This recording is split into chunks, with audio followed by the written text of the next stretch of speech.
The millionaire told his wife, "I'm tired of you. I can't stand being with you."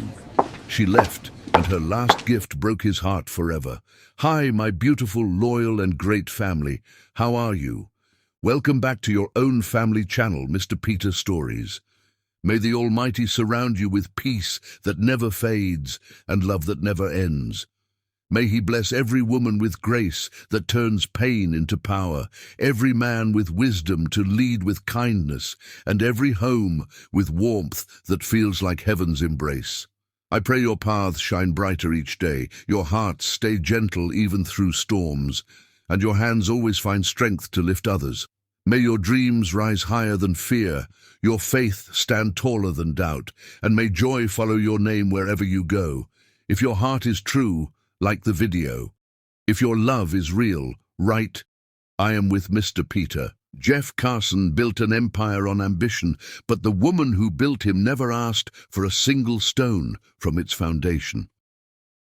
The rain hammered against the converted garage windows like accusations, each drop a reminder that Jeff Carson's consulting firm existed on borrowed time and desperate hope. He sat hunched over a desk constructed from salvaged doors, surrounded by rejection letters that had become wallpaper for his failures. The potential client, who promised to change everything, had cancelled an hour ago, the third cancellation this month, and Jeff felt the familiar weight of inadequacy settling into his bones like winter cold.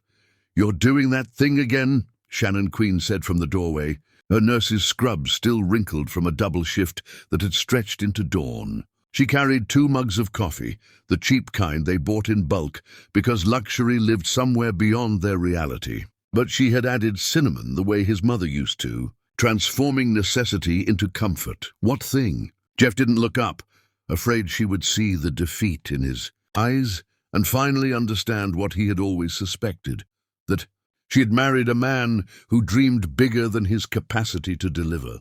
The thing where you forget you're brilliant. Shannon set the coffee down and moved behind him, her hands finding the knots in his shoulders with the precision of someone who had mapped every inch of his tension over years of late nights and early disappointments. The thing where you measure yourself against people who were born holding what you're trying to build from nothing. Jeff reached back and caught her hand, pulling her around until she perched on the edge of his makeshift desk. Even exhausted from her shift, with her hair escaping its bun and shadows beneath her eyes that spoke of too many hours caring for others, she radiated something he could never name but recognized as the only thing keeping him tethered to possibility. "Shannon, I can't keep doing this to you. You work yourself to exhaustion, while I chase dreams that keep running faster than I can follow. Maybe it's time to accept that some people are meant to work for others, not build something of their own." She took his face in both hands, forcing him to meet her gaze. "Jeff Carson, I didn't marry potential. I didn't marry promises. I married you. The man who sees problems nobody else notices and creates solutions that don't exist yet. The man who rebuilt Mrs. Patterson's entire filing system for free because he couldn't stand watching her struggle. The man who taught himself everything he knows because nobody handed him instruction manuals for the life he wanted to live. That doesn't pay our rent. Neither does quitting." Shannon released his face but didn't move away. "You know what I did during my break tonight? I called every single client you've helped in the past 2 years, every single one. And I asked them to write down specifically how you changed their situation. Not vague compliments, actual details about what you fixed and how it impacted them." Jeff felt something shift in his chest. "Shannon, you can't." "I already did." She pulled a folder from her bag, worn at the edges from being carried through her entire shift. 43 testimonials, 43 detailed accounts of how Jeff Carson saw what nobody else could see and built solutions from nothing. I organized them by category and impact. Tomorrow morning, you're going to send these to every potential client who thinks you're just another consultant trying to sell them services they don't need. He opened the folder, his hands trembling slightly as he read words he had never thought to collect. Mrs. Patterson, describing how his system saved her company from bankruptcy. Gerald Martinez explaining how Jeff's recommendations transformed his struggling restaurant into a neighborhood destination. Line after line of evidence that contradicted everything he believed about his own worth. "How did you have time to do this?" His voice emerged rough, barely controlled.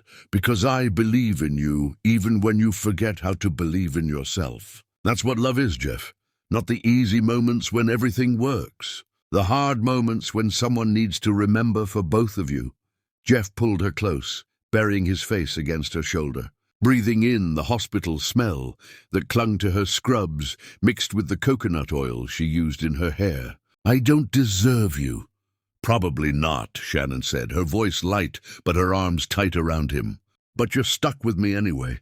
Now stop feeling sorry for yourself and start making calls. Those testimonials won't send themselves. And we have rent due next week." The next morning, Jeff sent the folder to Hamilton and Associates, a mid-sized investment group that had expressed mild interest months ago but never followed through. He crafted an email that was neither desperate nor arrogant, simply presenting evidence of impact and inviting conversation. Then he returned to the work he could control, refining a proposal for a local non-profit that couldn't afford to pay him, but needed help desperately. Shannon found him still working when she returned from her day shift, and something in her expression made him look up sharply. "What happened?" "Hamilton and Associates called the hospital looking for me. They wanted to verify that I actually collected those testimonials, that you didn't fabricate them." Jeff's stomach dropped. "Shannon, I'm so sorry. I never meant to." "They want to meet with you tomorrow." "Not a preliminary conversation? An actual meeting with their senior partners. They said anyone with a wife dedicated enough to document his impact from a hospital break room is someone they need to understand better." Jeff stood slowly, not quite believing what he was hearing. "They said that?" "Word for word." Shannon crossed to him, taking both his hands. "Jeff, this is going to work. Not because you're lucky, or because someone finally noticed you. Because you're genuinely good at what you do, and because you have someone who sees you clearly enough to show others what they're missing." That night, they celebrated on their apartment balcony, the same place where Shannon had held him through countless disappointments. They couldn't afford a restaurant, so Shannon had picked up takeout from the Chinese place that knew their order by heart. The containers sat between them, steam rising into the cool evening air. And for the first time in months, Jeff felt something that resembled hope taking root in soil that had been barren too long. "When we make it," Jeff said, chopsticks halfway to his mouth. "And I mean really make it. When we can afford more than this, I'm going to take you everywhere you've ever wanted to go. Paris, Tokyo, anywhere." Shannon smiled. That particular smile that always undid him. "Jeff, I don't need Paris. I need this. You and me and take out on our balcony, building something real. That's the dream. Everything else is just scenery." He leaned across their makeshift table and kissed her, tasting soy sauce and promise. "You're the architect of everything good in my life. You know that, right?" She kissed his forehead, her lips warm against his skin. "Architects only reveal what was already there, waiting to be built. I just helped you see your own blueprint." The meeting with Hamilton and Associates happened in a conference room that smelled of leather and old money. Jeff presented his approach with steady confidence, backed by evidence Shannon had helped him organize. The partners asked questions that actually listened to his answers rather than waiting for their turn to speak. When they offered him a partnership contract at the end of the meeting, Jeff had to read the terms twice to believe they were real. He called Shannon from the parking lot, his voice breaking as he tried to explain what had just happened. She was in the middle of a shift, but took the call anyway, and he could hear the smile in her voice when she said, "See, I told you. You were already brilliant. You just needed someone to document it." "I love you," Jeff said, the words inadequate for what he felt but the only ones available.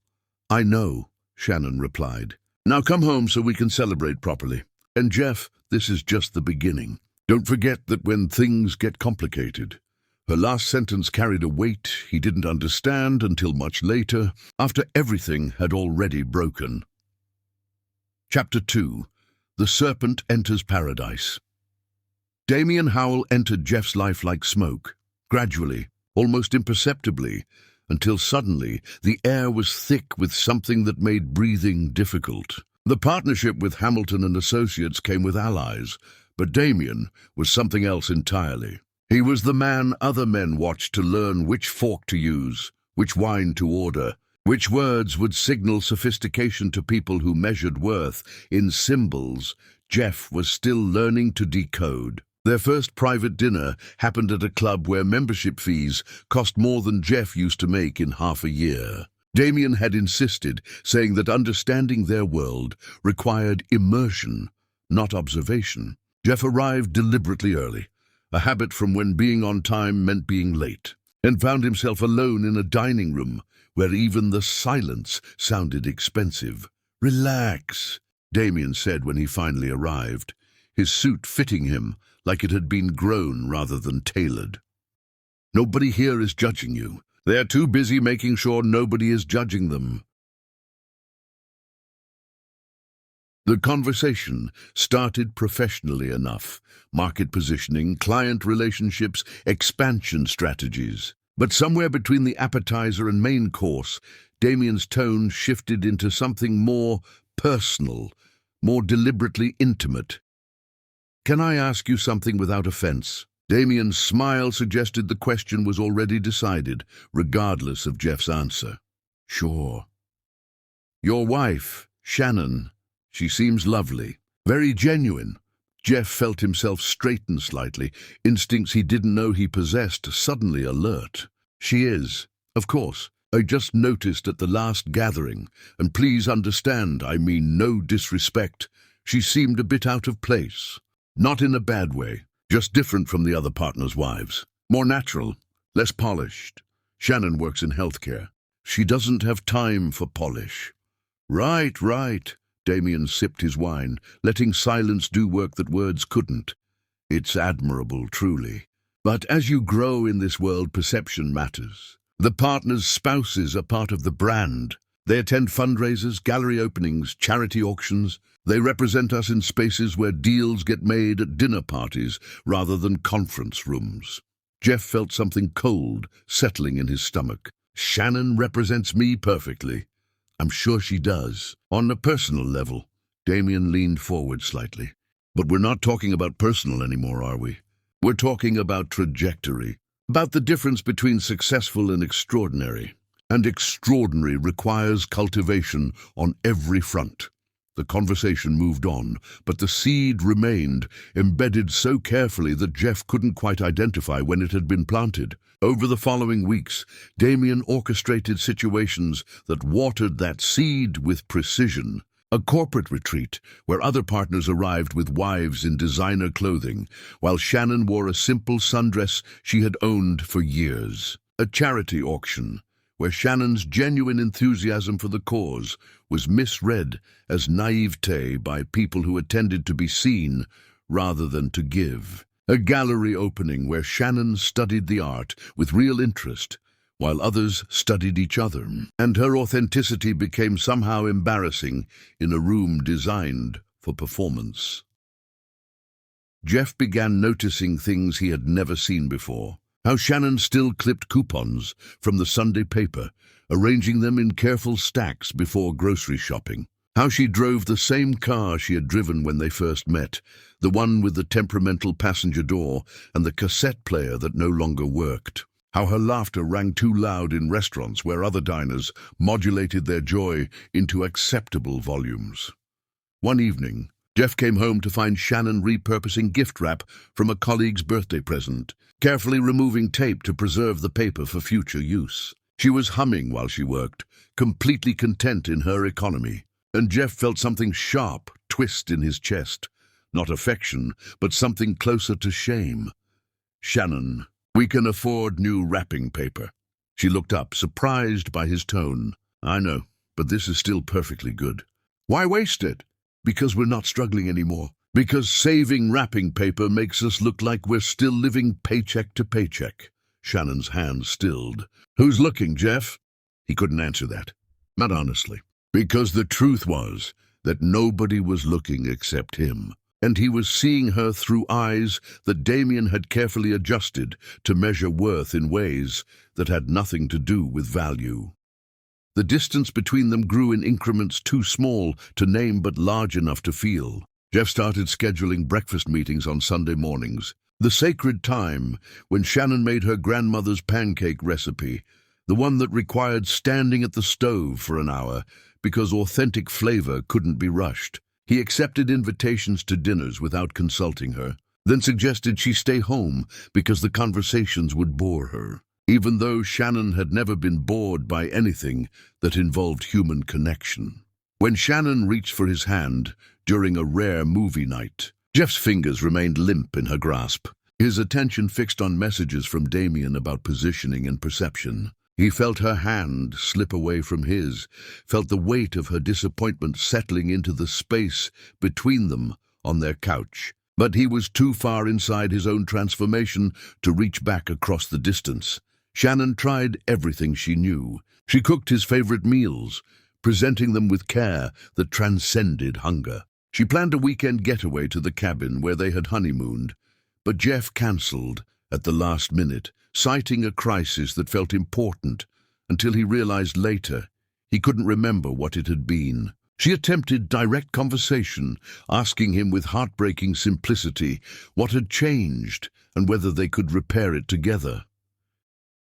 "Nothing's changed," Jeff said, the lie bitter in his mouth. "I'm just stressed. Building something this significant requires sacrifice." "Sacrifice," Shannon repeated slowly, testing the word. "Is that what I've become? A sacrifice? Don't be dramatic." She flinched as though he had struck her, and maybe he had. Words could wound more precisely than hands, finding soft places that fists would miss. The breaking point arrived after a particularly brutal week when Damien manufactured a crisis that required Jeff's immediate attention. Their wedding anniversary. Shannon had marked it on the calendar with a heart, a gesture so simple and hopeful that Jeff felt sick when he noticed it while grabbing his keys to leave. She had made reservations at the restaurant where he had proposed, the one that wasn't fancy but served food that tasted like celebration.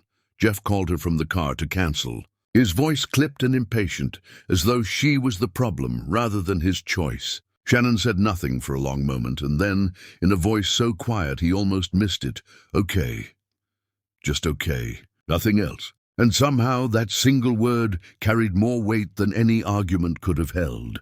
He arrived home past midnight, bourbon sharp on his breath from drinks he hadn't wanted, but had consumed anyway because Damien kept ordering rounds. The apartment was dark, except for candles that had burned down to stubs, their wax pooled on the table where Shannon had set 2 places. She sat at the table still, wearing her best dress, the blue one that made her eyes look impossibly bright. The food had grown cold hours ago. "You waited," Jeff said stupidly, his tongue thick with alcohol and guilt. "I always wait for you."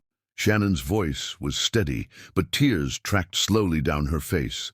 "That's what I do. I wait, and I hope and I believe that the man I married is still in there somewhere, remembering what we built together." "Shannon, I had a work crisis. I told you that. You told me a lot of things. That I was your foundation, that you couldn't build anything without me, that my love was the only currency that mattered." She stood slowly, her movements careful, as though she might shatter if she moved too quickly. "Do you even remember what today is?" Of course I remember, but his hesitation betrayed him. "Our anniversary, the day you promised to choose me every day for the rest of your life. And you chose a work crisis instead. A crisis that somehow ended with bourbon on your breath and my dinner cold on the table. I'm building something important. You're destroying something irreplaceable." Shannon's voice broke finally, and Jeff realized he had been waiting for this, for her to match his cruelty with her own, to give him permission to justify his transformation. But she didn't offer him that escape. Instead, she asked a question that cut deeper than any accusation. "Who told you I wasn't enough?" "Nobody told me anything." Then why do you look at me now like I'm something you're embarrassed to be seen with? Why do you flinch when I laugh too loud? Why do you suggest I stay home when before you wanted me beside you always? Jeff felt rage rising, hot and irrational. The kind that arrives when someone speaks truth you're desperate to deny. You wouldn't understand the world I'm trying to build. You're too focused on saving wrapping paper and clipping coupons to see what's actually possible. The world you're trying to build. Shannon's voice went flat, all emotion draining from it like blood from a wound. Listen to yourself. It used to be our world, our future, our dreams. When did I get edited out of your vision? When you stopped being able to fit into it? The words escaped before Jeff could stop them, sharp and deliberate. Designed to wound in ways he would spend years trying to forgive himself for delivering. Shannon stood motionless, absorbing the impact. When she finally spoke, her voice was quiet but absolutely steady. Then I guess we're done here. She walked to their bedroom without another word, her dignity intact, even as Jeff had stripped away everything else. He stood alone in their dining room, surrounded by the ruins of an anniversary that would never be recovered, understanding on some level that he had just destroyed the only thing that ever truly mattered. But understanding came too late. It always does. Chapter 3. The Fracture.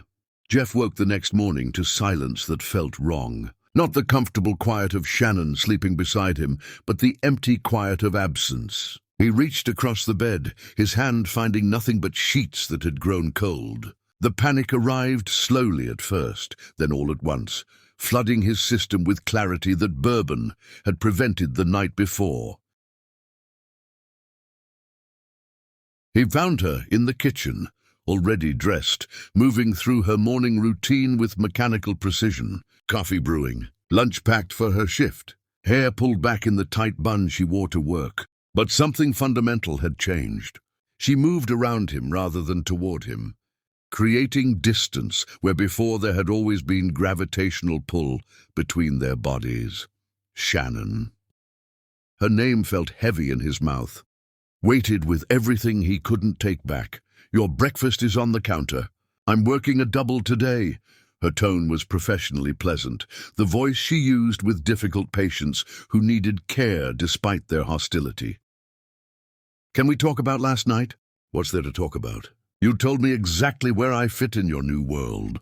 I appreciate the clarity. She poured coffee into her travel mug, still not meeting his eyes. I was drunk. I said things I didn't mean. No. Shannon finally looked at him, and Jeff saw something that terrified him. Not anger, but acceptance. You said things you've been thinking but were too careful to say out loud. Drunk words, sober thoughts. Isn't that what people say? Shannon, please, I need to go. I'm already late. She picked up her bag, her keys, everything she needed to exist outside their home. At the door, she paused without turning back. I've loved you since I knew what love meant, Jeff. But I can't keep loving someone who's ashamed of me. That's not love anymore. That's just self-destruction for both of us. The door closed behind her with a soft click that sounded like finality. Jeff went to work that day, but work felt like performance. Damien found him in his office, closing the door with casual familiarity that had become routine. You look terrible, Damien observed, settling into the chair across from Jeff's desk. Shannon and I had a fight. Ah.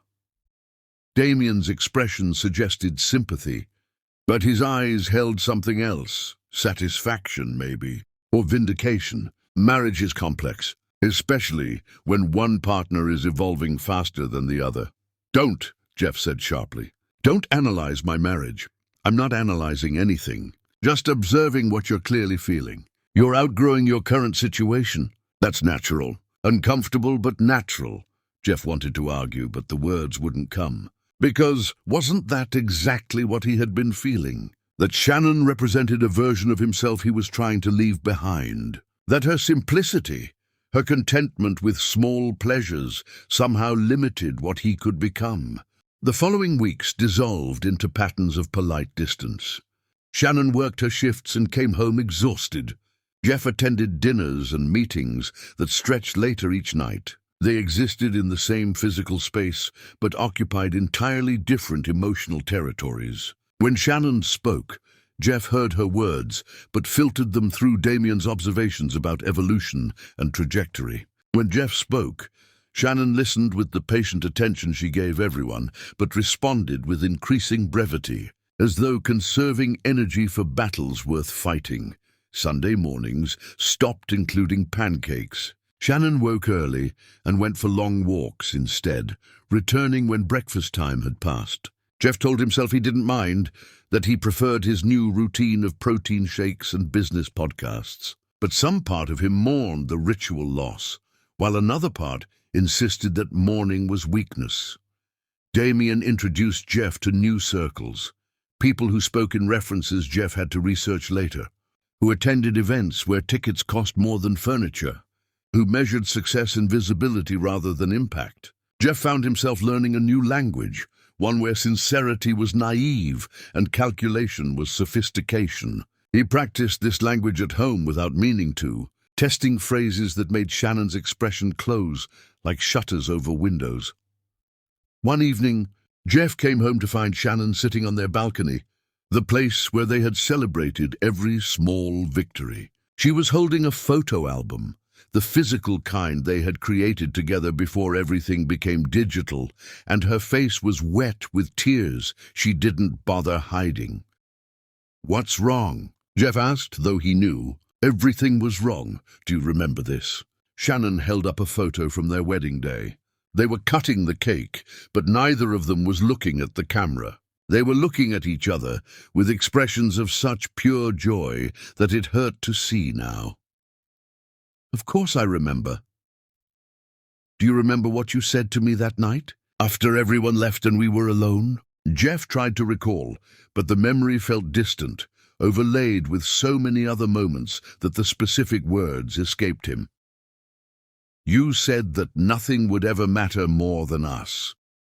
That you could lose everything else and survive as long as you had me. That I was your home, and everything else was just buildings."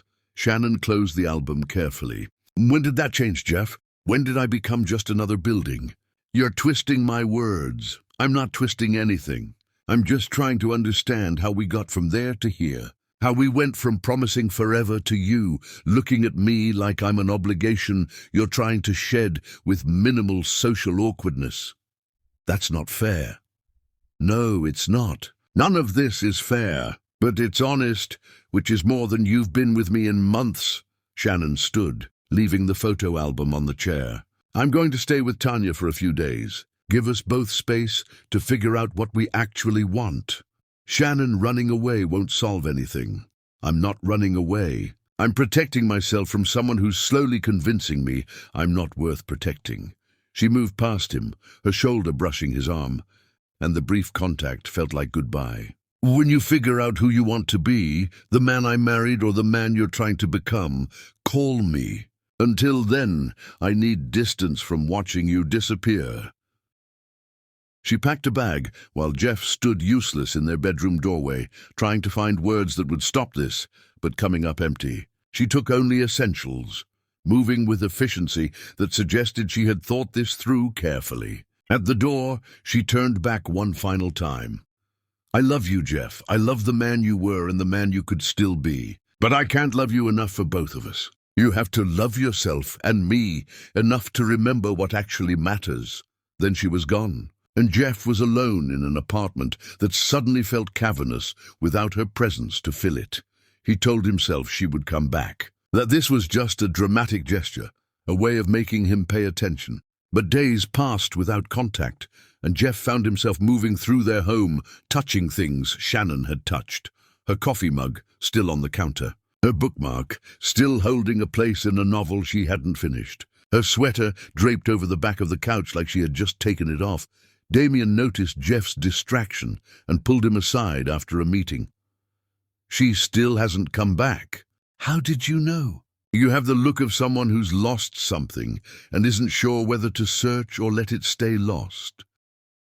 Damien's tone was sympathetic, but his words carried an edge. "Maybe this is good. Clean break. Start fresh with someone who fits your current trajectory. Jeff felt anger spike sharp and sudden. She's not a business strategy. She's my wife. Then act like it. Go get her. Apologize. Beg if you have to. Damien's expression shifted to something harder. But if you're not willing to do that, then stop pretending you want her back and actually move forward. The words landed like a challenge, and Jeff realized with sickening clarity that he didn't know which option he wanted. Part of him missed Shannon desperately, ached for her presence and her certainty and her ability to make their small apartment feel like enough. But another part, the part that Damien had cultivated so carefully, whispered that missing her was different from wanting her back. That nostalgia was just fear of change dressed up as love. Jeff reached for his phone a dozen times that week, pulling up Shannon's contact, his thumb hovering over her name. But he never completed the call, because what would he say? That he was sorry, but couldn't promise not to hurt her again. That he loved her, but wasn't sure he wanted the life that loving her required. So he said nothing, and silence became its own answer. Shannon returned after a week to collect more clothes, arriving when she knew Jeff would be at work. He came home to find closet space where her clothes had hung, bathroom counter space where her products had lived, absence where presence used to be. She left a note on the kitchen counter, brief and devastating. "I'll come for the rest when we've both had time to think. I need you to figure out what you want, without me in the room watching you decide." Jeff called her that night, breaking his own silence, but she didn't answer. He left a voicemail that rambled and circled, but never quite said anything meaningful. She texted back hours later, "Not yet. I'm not ready yet."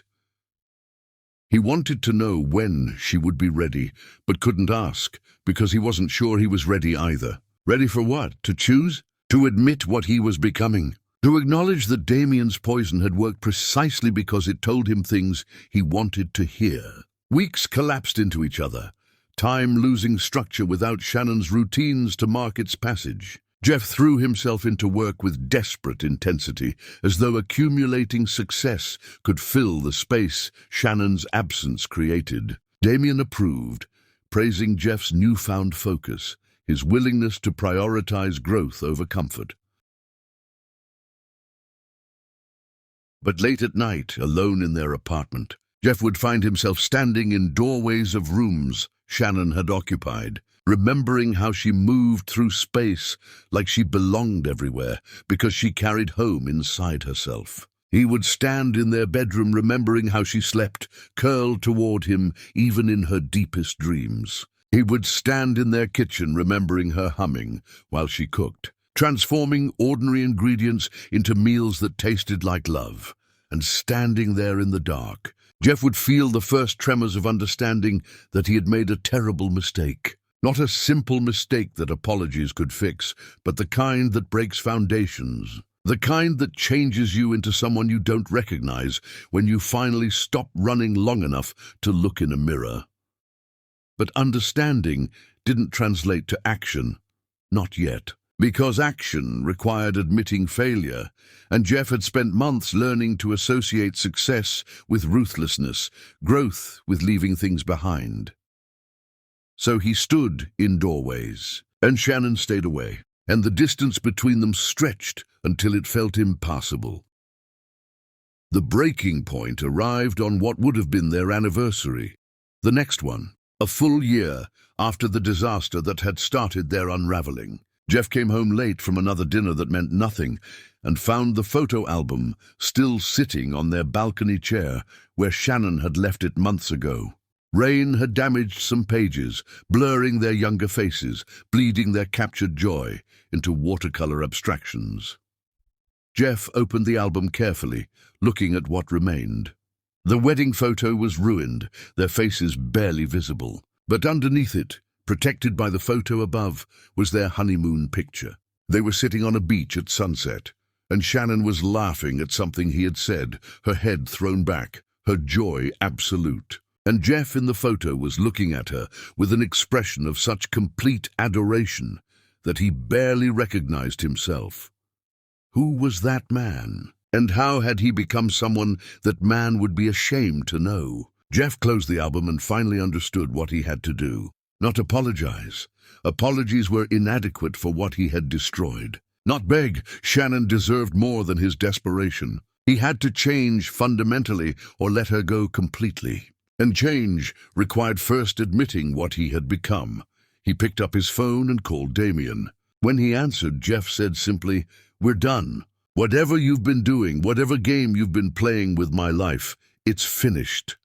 "Jeff, you're being irrational." "No. For the first time in months, I'm being completely rational. You poison my marriage because that's what you do. You find people's insecurities and water them until they grow into something that consumes everything healthy around them. And I let you. I'm not blaming you for my choices, but I'm done making choices that benefit you while destroying me." He hung up before Damien could respond. Then he sat on his balcony, holding a damaged photo album, and understood with absolute clarity that he had lost Shannon. Not might lose her, had lost her. Past tense, completed action. The question wasn't whether he could get her back. The question was whether he could become someone worthy of the love she had offered before he had systematically destroyed it. And that answer would take longer than one night to discover. Chapter 4. The Gift That Destroys. Shannon moved through the apartment in pre-dawn darkness, her movements practiced and deliberate. She had been planning this departure for weeks, ever since clarity arrived like cold water, shocking her into understanding that staying was no longer self-sacrifice. It was self-destruction. Love could not live on memory alone. Eventually, memory ran out, leaving only the hollow space where connection used to exist. She packed methodically, taking only what she needed to survive: clothes, toiletries, documents that proved her existence. She left behind every gift Jeff had ever given her, arranging them on his dresser like evidence in a case she no longer needed to argue. The necklace he bought for their first anniversary. The book of poetry he had inscribed with words that once made her cry with joy. The framed photo from their honeymoon that used to sit on her nightstand. Each item represented a version of them that no longer existed, and carrying them forward felt like hauling corpses into a future that needed to be lighter. The wooden box sat on the kitchen table, waiting. Shannon had found it at an estate sale years ago, drawn to its simplicity and the way its hinges whispered when opened. She had kept it empty, waiting for the right purpose. Now she understood what it had been waiting for, a funeral for love that died by degrees rather than dramatic ending. She arranged items inside with archaeological care. The movie's stub from their first date. He had taken her to see a film she had already seen because she wanted to watch him experience it fresh. The notes he used to hide in her lunch bag when they were newlyweds. Small declarations written on whatever paper was nearby. A napkin where he had sketched their dream house during a conversation about the family they would build. Their wedding invitation, which she had kept even though most people discarded theirs, because his handwritten addition on the back, "I get to marry you today. I get to marry you," had felt like a promise worth preserving. She placed her wedding ring in the center of these artifacts, the gold catching early light coming through the window. The ring felt heavier than it should, as though it had absorbed all the weight of their deterioration. She had worn it every day since he slipped it on her finger, even after everything started breaking, because removing it felt like admitting defeat. But defeat had already happened. Keeping the ring on now was just refusing to acknowledge what everyone else could see. The letter she had written and rewritten sat folded beneath everything else. She had wanted to be cruel, to wound him the way he had wounded her, to make him understand through pain what he had refused to understand through love. But cruelty required energy she no longer possessed. Instead, she had written truth without decoration. "Jeff, I'm not leaving because I stopped loving you. I'm leaving because I love myself enough to stop letting you destroy me. You became someone I don't recognize, and I'm terrified that if I stay, I'll become someone I don't recognize either. The man I married would never have looked at me like I was an embarrassment. The man I married would never have valued other people's opinions over our connection. I don't know where that man went, but I can't keep searching for him while you're actively burying him deeper. This box holds everything we built together. Maybe someday you'll open it and remember who we were before you decided we weren't enough. I hope you do. Not for me, for you. Because the life you're building on our ruins won't bring you what you think it will. Success without love is just expensive loneliness. I know you won't believe me until you experience it yourself. But maybe, when you're sitting alone in whatever penthouse you think will make you happy, you'll remember the woman who loved you when you had nothing but dreams and determination. I'll remember that man forever. He was worth loving. I hope he's still in there somewhere. Shannon sealed the box and placed it in the center of the kitchen table where Jeff would find it immediately. She stood looking at it for a long moment, this small container of everything that mattered, and felt tears finally break free from the control she had maintained for months. She didn't sob. She cried quietly, tears tracking down her face while her body remained still, as though even her grief knew better than to demand attention. She left before dawn broke completely, driving away from the apartment they had chosen together, the neighborhood where they had planned to raise children, the life that had once felt inevitable. She didn't look back. Looking back was how people turned into pillars of salt, frozen between what was and what could never be again. Jeff discovered the box at noon when he finally emerged from their bedroom, his head pounding from another night of drinking that solved nothing but at least temporarily erased the constant awareness of his own failure. He saw the box immediately, sitting in the center of the kitchen table like an accusation. For a long moment, he stood staring at it, afraid to approach because he knew what it represented even before opening it. His hands trembled as he lifted the lid, and the first item he saw was her wedding ring. The sight of it hit him like a physical blow, driving the air from his lungs, because a wedding ring on a table instead of a finger was its own language, one that needed no translation. He picked up the ring carefully, as though it might shatter under his touch, and noticed how warm it still felt. She must have worn it until the very last moment before placing it in the box. The thought of her standing in their kitchen, pulling the ring from her finger, facing the finality of that gesture alone, it destroyed something in him that had somehow remained intact through all the previous destruction. The movie stub. Jeff remembered that night with painful clarity. Shannon had already seen the film, but never mentioned it, wanting him to experience it without her spoilers influencing his reaction. He had discovered the truth months later when they were talking about favorite movies, and she mentioned loving that particular film. "But you seemed so surprised during the plot twist," he had said, confused. She had smiled that smile that made his chest hurt. "I wasn't watching the movie. I was watching you watch the movie. That was better than seeing it for the first time," the notes he used to write. Jeff picked one up, reading his own handwriting from years ago.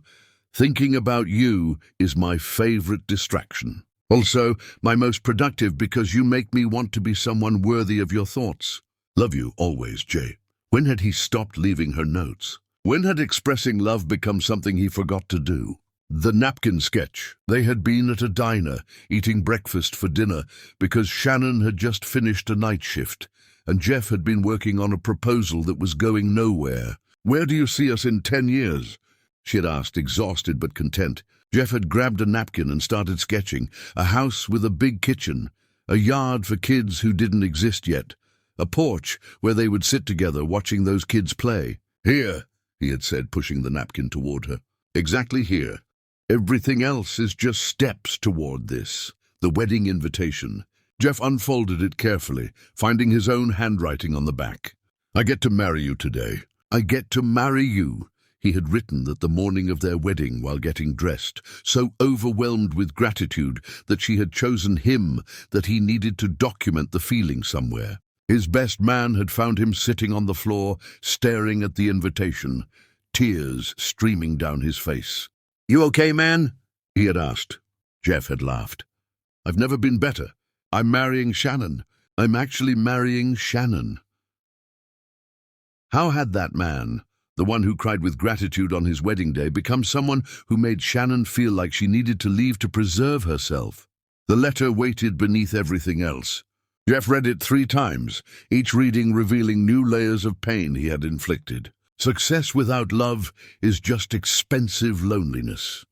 The phrase hit him hardest because he was already experiencing its truth. He had more money now than when they started, better prospects, higher status in circles that had previously ignored him. But every achievement felt hollow because Shannon wasn't there to celebrate with him. Every success tasted like failure because the one person whose opinion mattered had been systematically trained to believe her opinion was worthless. Jeff found himself on his knees on their kitchen floor. The box clutched against his chest, making sounds he didn't recognize as his own voice. Grief poured out of him like poison being extracted raw and unfiltered, and he couldn't stop it.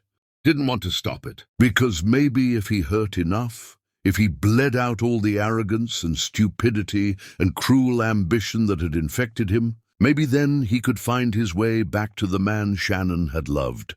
But even as he cried, holding evidence of what he had destroyed, Jeff understood that tears changed nothing. Shannon was gone. Past tense. Completed action. And all the crying in the world wouldn't bring her back.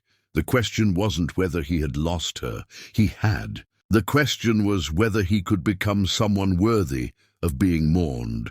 Because right now, holding a wooden box of memories, Jeff wasn't sure he was even worth that. Chapter 5. The Search That Yields Nothing. Jeff started his search before he had fully processed Shannon's departure, driven by panic rather than plan. He moved through their apartment like a crime scene investigator, searching for clues she might have left about her destination. But Shannon had been thorough. Her phone number went straight to a disconnection message. Her social media accounts, never heavily used, had been deactivated completely. She had removed herself from his life with surgical precision, leaving no threads he could follow.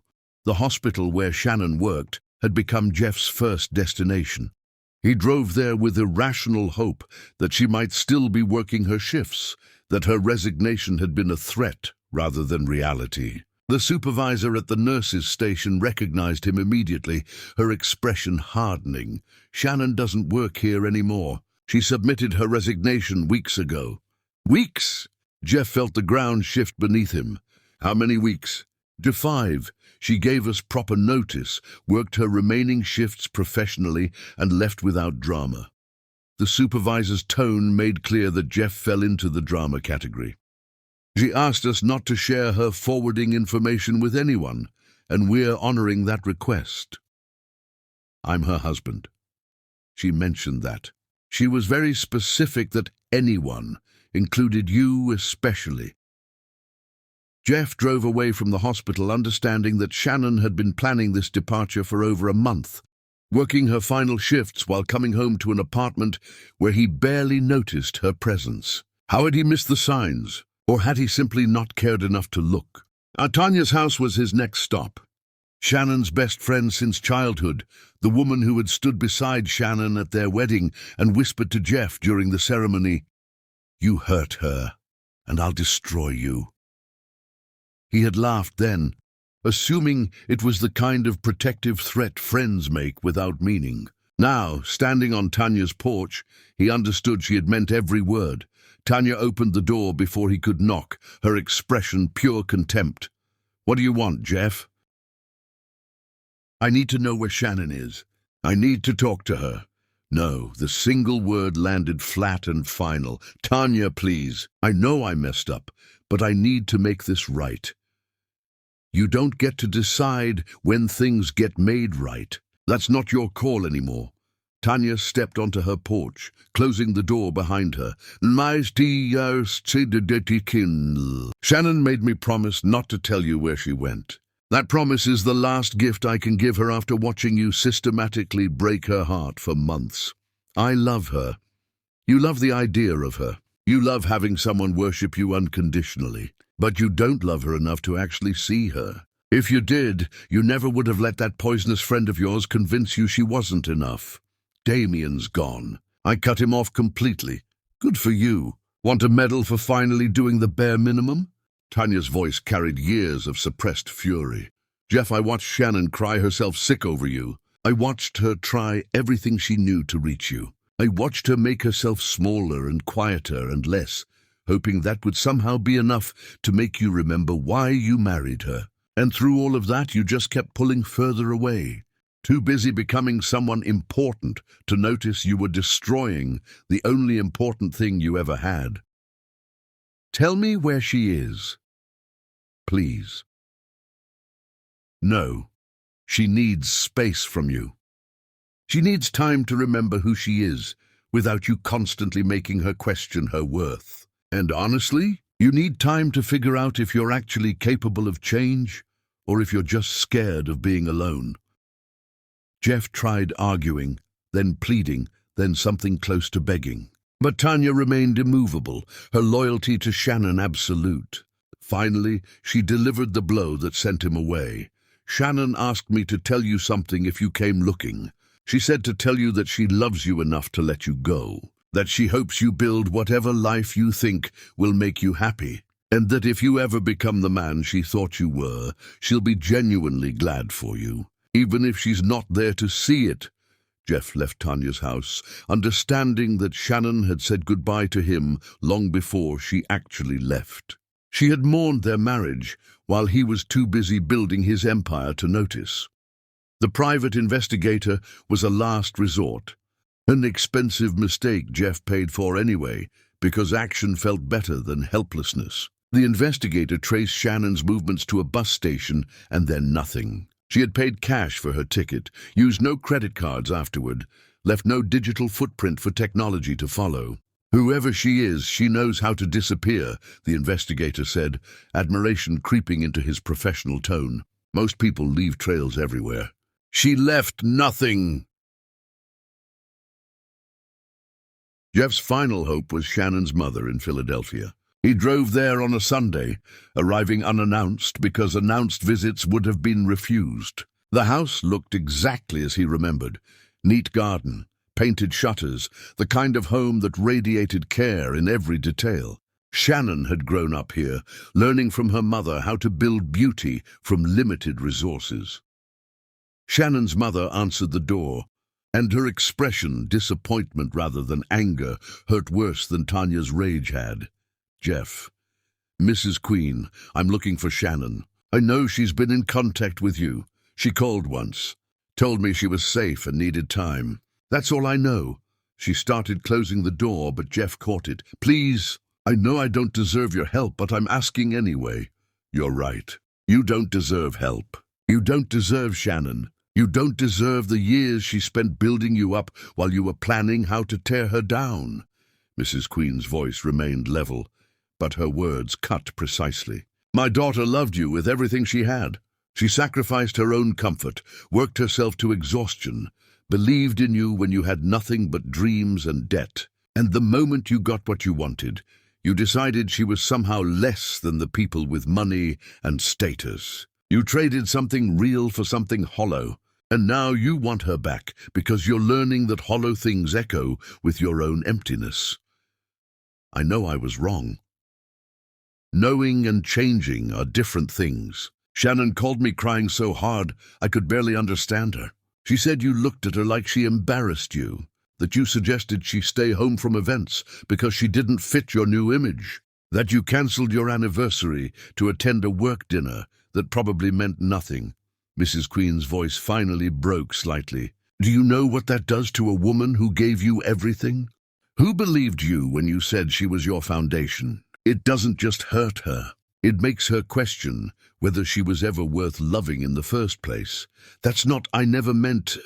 What you meant doesn't matter. What you did matters. And what you did was trade the only authentic thing in your life for a performance that will eventually collapse because you're building on nothing. She pulled her door free from his grip. If Shannon contacts me again, I won't tell her you came looking. That's not cruelty. That's protection. She needs to heal without you picking at her wounds. And you need to figure out who you are, without her there to remind you of who you could be. The door closed, with finality that echoed the sound of Shannon closing their apartment door months ago. Jeff drove back toward his empty apartment, stopping at a rest area halfway home because he couldn't see the road through tears that kept overwhelming him. He sat in his car in a parking lot full of strangers, crying the way he hadn't cried since childhood. The kind of crying that comes from places too deep for adult control to reach. A truck driver knocked on his window, concern evident. "You okay, man?" "No." Jeff wiped his face uselessly. "I lost everything that mattered and I can't find my way back." The driver nodded slowly. "Sometimes lost is where we need to be for a while. Gives us time to figure out why we got lost in the first place." He handed Jeff a napkin through the window. "Whatever you lost, if it was worth having, it's worth fighting for. But fighting doesn't mean chasing. Sometimes it means stopping, looking at yourself honest, and fixing what's broken before you go looking for what left." The truck driver walked away, leaving Jeff holding a napkin and wisdom from a stranger that felt more honest than anything he had heard in months. Jeff returned to his apartment as darkness settled. Shannon's absence occupied every room, filling space in ways her presence never had, because presence was natural, but absence was violent. He moved from room to room, touching things Shannon had touched. Her coffee mug, still on the counter where she had left it that last morning. Her bookmark, still holding a place in a novel she would never finish here. Her sweater, draped over the couch back like she had just removed it. He picked up the sweater and held it to his face, breathing in the fading scent of her, coconut oil and hospital antiseptic, and something underneath that was purely Shannon. The smell was disappearing like everything else, fading with each day that passed, and Jeff understood that eventually even her scent would be gone. Eventually, the apartment would forget she had ever lived here. Eventually, only he would remember, and even his memory would distort with time until he couldn't trust whether he was remembering her accurately or just remembering his memory of her. Jeff sat in their bedroom, his bedroom now, holding Shannon's sweater, and understood that he had become a man haunted by his own choices. Not haunted by her, Shannon had left with dignity and grace, haunted by himself, by the person he had allowed himself to become, by the casual cruelty he had inflicted on someone whose only crime was loving him completely. The wooden box sat on his nightstand, always within reach, because letting it out of his sight felt like losing her twice. He opened it again, reading her letter again, absorbing pain that never diminished no matter how many times he revisited it. Success without love is just expensive loneliness. Jeff was learning exactly how expensive loneliness could be, and the price kept rising. Chapter 6. The Empire Built on Ashes. Jeff arrived at his office the morning after returning from Philadelphia to find Damien holding court in the conference room. Through the glass walls, Jeff watched him gesturing expansively to the other partners, clearly mid-story, clearly the center of attention he always positioned himself to be. Something inside Jeff broke cleanly, the way glass breaks when struck at precisely the right angle, sudden, sharp, irreversible. He entered the conference room without knocking, interrupting whatever performance Damien was delivering. "We need to talk." "Everyone else, get out." The other partners glanced at Damien, waiting for his permission, which told Jeff everything he needed to know about how power had redistributed during his absence. When Damien nodded, they filed out quickly, leaving the two men alone. "Jeff, you look terrible. Maybe you should take some personal time?" "You poisoned my marriage." Jeff's voice was steady, calm, which made the accusation more threatening than shouting would have. "You systematically destroyed the most important relationship in my life, because that's what you do. You find people's insecurities and water them until they consume everything healthy around them. That's an interesting interpretation of friendship." Damien's expression remained pleasant, but his eyes had gone cold. I offered you guidance, perspective. You made your own choices. You're right. I did, and that's on me. But you orchestrated situations specifically designed to make Shannon look inadequate. You commented on her clothes, her car, her simplicity.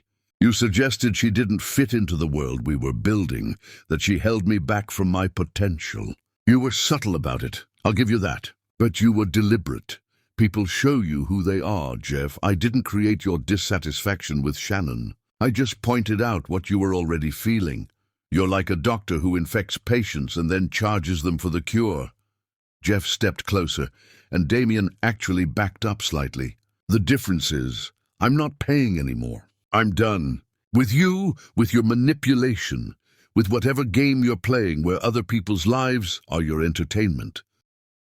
You're making a mistake. Walking away from me means walking away from opportunities I've created for you. Good. If those opportunities require me to be someone who destroys his own wife, I don't want them. Jeff moved toward the door, then turned back. I'm withdrawing from every project we're jointly invested in. I'll take the financial hit. Consider it payment for the education you gave me about what matters and what's just expensive noise. You'll regret this. The only thing I regret is not doing this. Months ago, when Shannon still believed I was worth saving, Jeff spent the next week systematically disentangling himself from Damien's influence. He withdrew from 3 major projects, accepting significant losses because clean breaks required sacrifice. The other partners watched, with expressions ranging from confusion to contempt, but Jeff no longer cared about their opinions. Their opinions were the problem. He had spent months valuing the approval of people who measured worth in portfolio size and social positioning, people who would never attend his funeral except to network.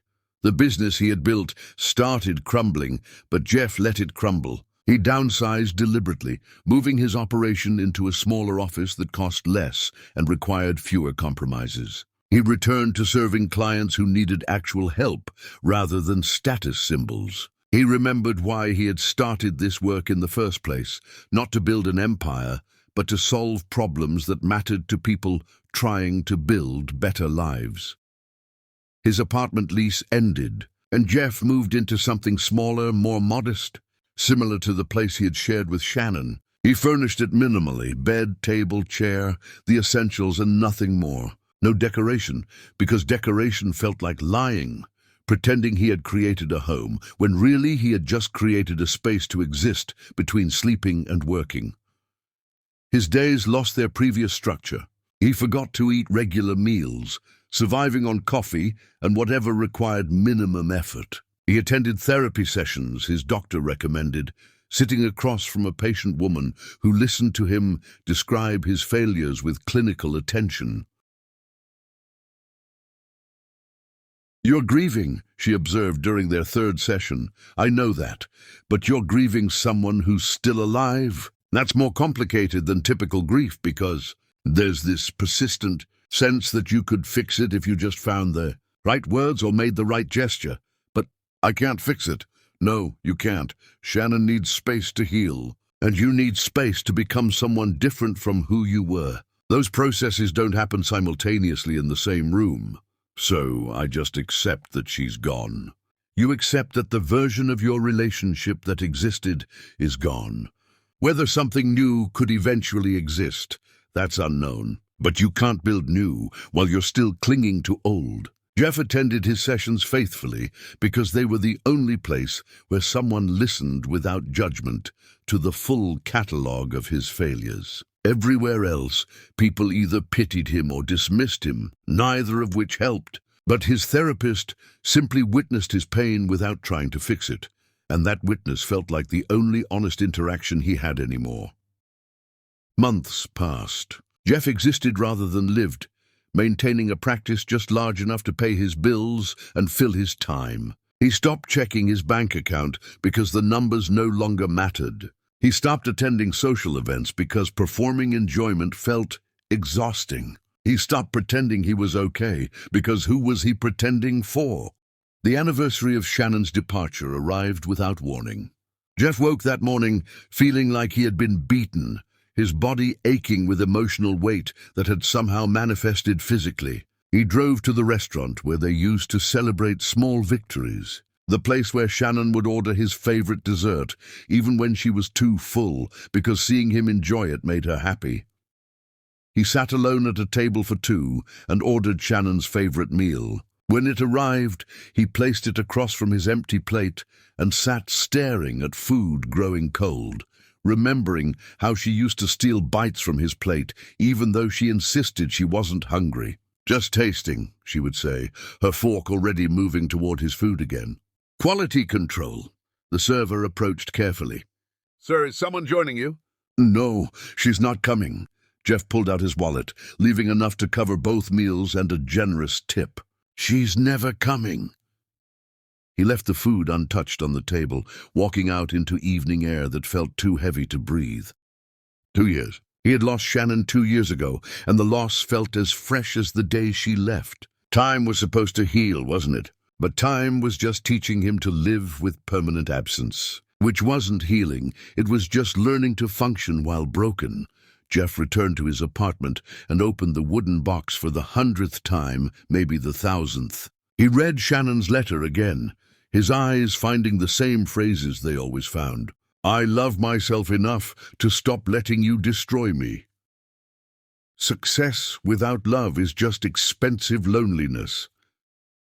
Maybe when you're sitting alone in whatever penthouse you think will make you happy, you'll remember the woman who loved you when you had nothing but dreams.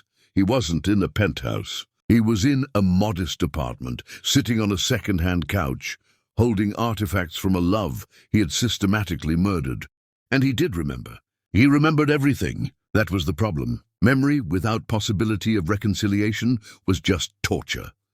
Jeff closed the box carefully and sat in darkness, understanding that he had built an empire on ashes. Not a real empire. Real empires required foundation. He had built a performance that collapsed the moment he stopped performing. And underneath the rubble was just him alone, learning what Shannon had tried to tell him before he drove her away. That success without love wasn't success at all.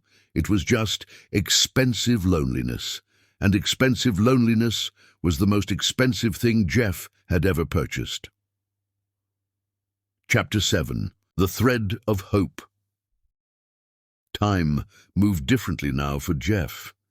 Days no longer had names. They were just units of survival between sleeping and waking. He had settled into routines that kept him functional.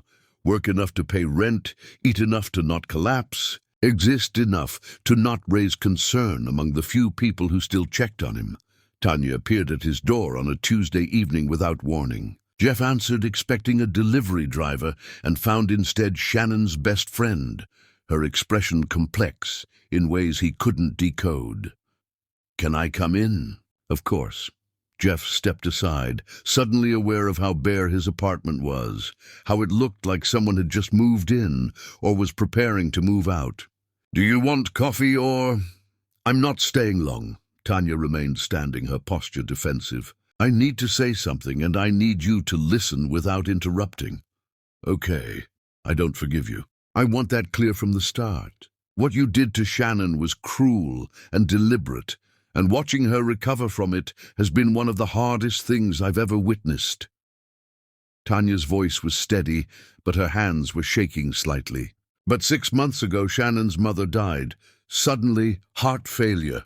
And Shannon had to grieve alone, because she'd cut herself off from everyone who reminded her of you, and that included most of the people she loved."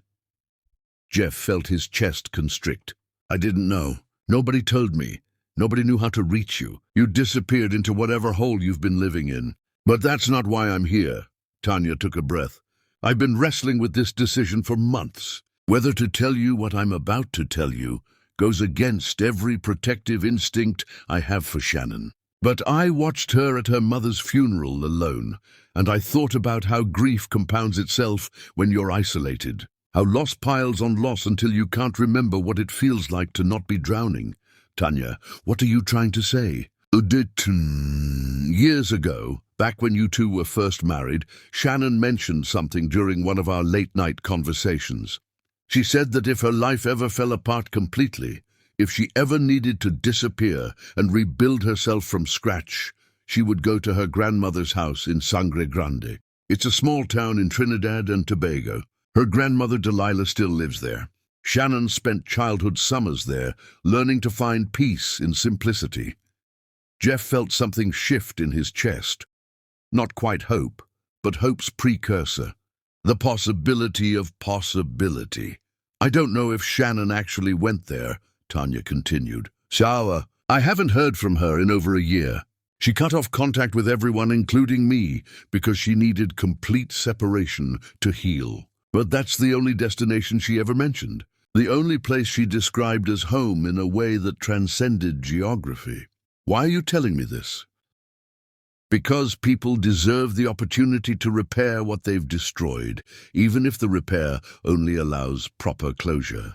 Because I believe Shannon loved you deeply enough that she deserves to know whether you're capable of actual change or if you just learn to be lonely. And because, Tanya's voice finally broke slightly, because I watched you at Shannon's mother's funeral.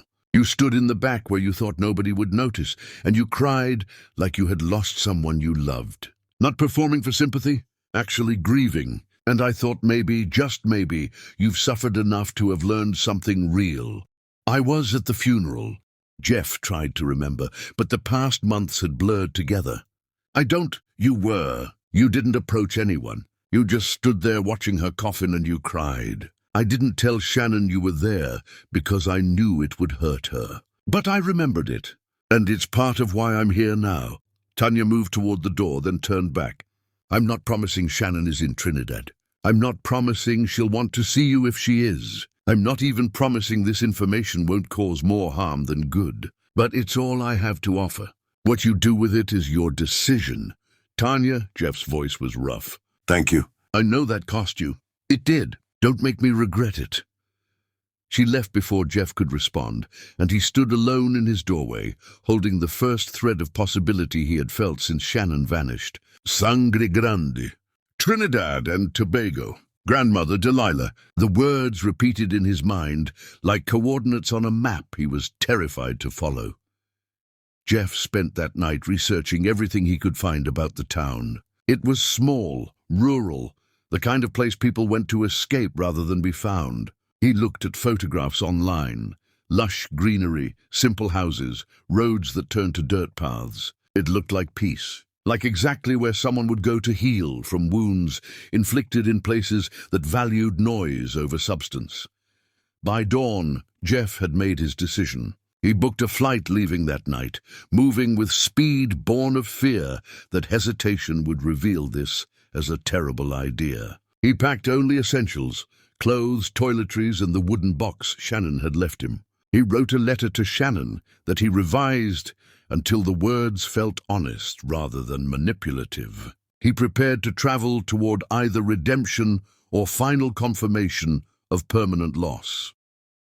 At the airport, Jeff sat at his gate staring at his boarding pass, reality settling over him. What was he doing? Flying to another country, based on a childhood memory Shannon had mentioned years ago, showing up uninvited in a place where she had specifically gone to escape him. This wasn't romantic pursuit, this was borderline stalking. Shannon had left because she needed space from him, and here he was preparing to invade that space because he couldn't accept her boundary.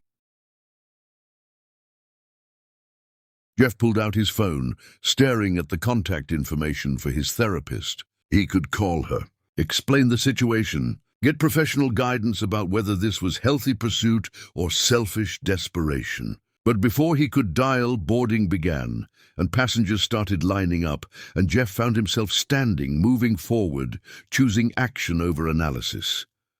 The flight felt endless. Jeff sat by the window watching clouds that looked solid enough to walk on, thinking about Shannon moving through those same clouds years ago, traveling toward peace while he stayed behind in the wreckage he'd created. What had she felt during her own flight? Relief? Grief? Freedom mixed with sorrow? Or had she already moved beyond feelings that included him? Already rebuilt herself into someone who no longer carried him anywhere inside her? Landing in Trinidad felt surreal. The air smelled different, humid and green, carrying scents Jeff couldn't name. He rented a car, purchased a local map because his phone's GPS was unreliable, and drove toward Sangre Grande, with directions written on hotel stationery. The landscape changed as he left the airport area, buildings giving way to jungle, pavement transitioning to packed earth, civilization thinning until he felt like he was driving backward through time. He passed small houses with gardens overgrown in ways that looked deliberate rather than neglected, children playing in yards without fences, people sitting on porches watching the world with attention that wasn't waiting for entertainment.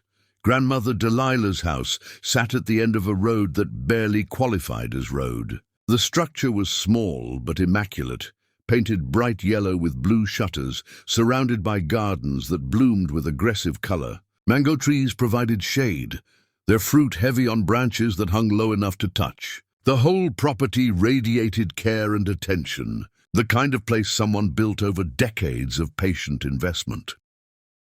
Jeff sat in his rental car for a long time, hands gripping the steering wheel, fear making his body heavy. This was it, the moment where he discovered whether Shannon was here, whether she would speak to him, whether the man he had become was someone she could stand to be near. He had traveled thousands of miles on hope's fraying thread, and that thread was about to either hold or snap.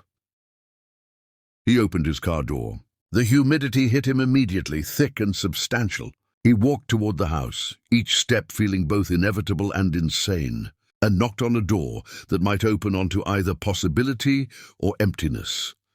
The woman who answered was ancient and ageless simultaneously, her face carrying decades while her eyes held centuries. She looked at Jeff with complete knowledge, as though she had been expecting him, as though his arrival was just one more expected event in a life full of predicted patterns. "You're Jeff Carson." It wasn't a question. "Yes, ma'am. I'm looking for Shannon. I was told she might be here." "Come." Grandmother Delilah stepped onto her porch, closing the door behind her. "Sit. We need to talk before you see her. If you see her."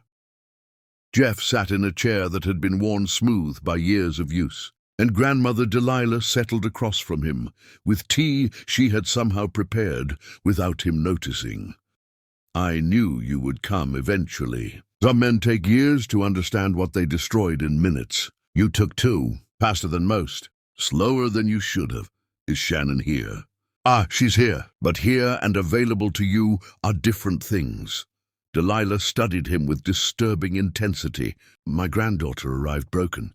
Not damaged, broken, like someone had taken everything essential and shattered it, then expected her to keep functioning with pieces missing. She spent the first months barely speaking, moving through days like she was underwater. She gardened. She slept. She existed. That was all." Jeff felt tears building but fought them back.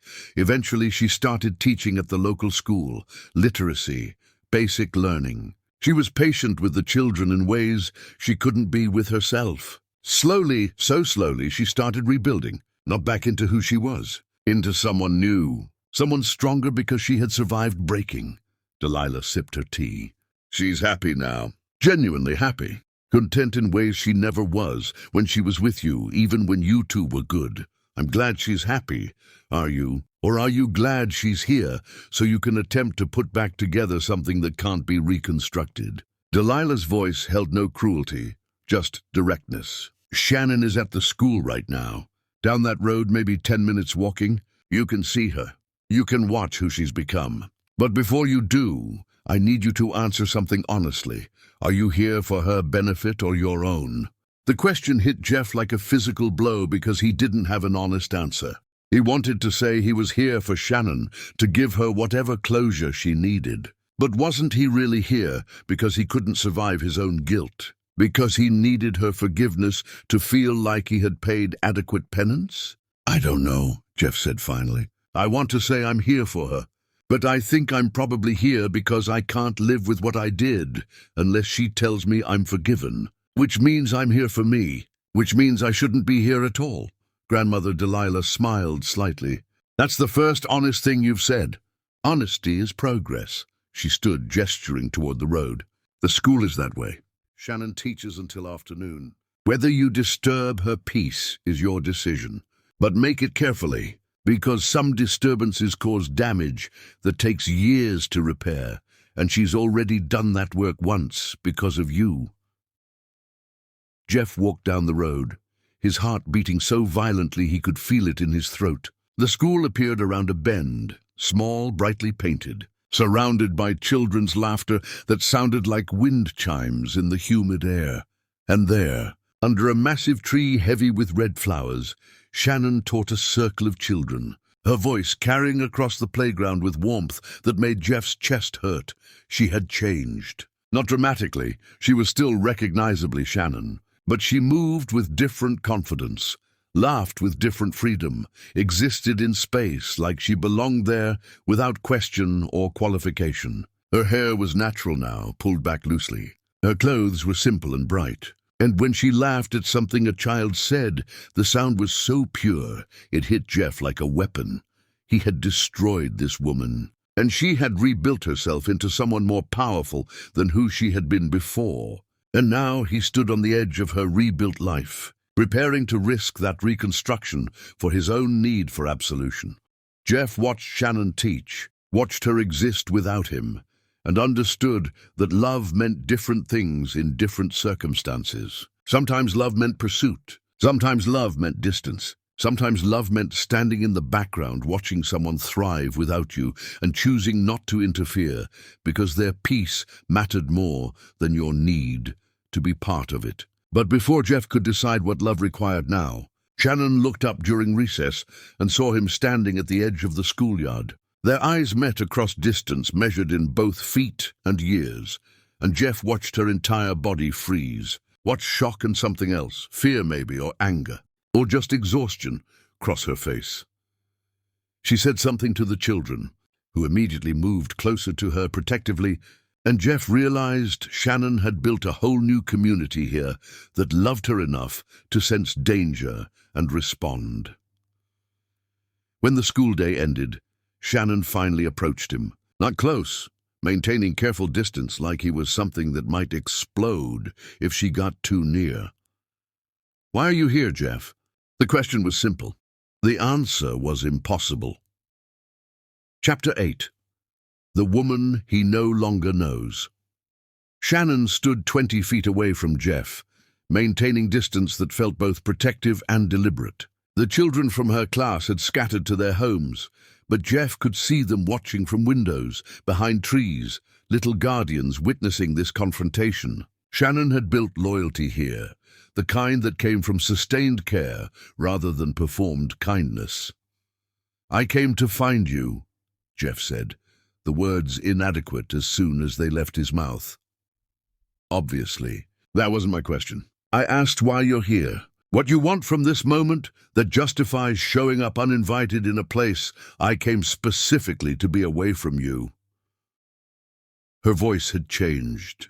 Not harsh, but harder, carrying edges that hadn't existed before. Shannon used to speak softly even when upset, her natural inclination toward gentleness overriding anger. This Shannon had learned different lessons about self-protection. "I needed to see you, to talk to you."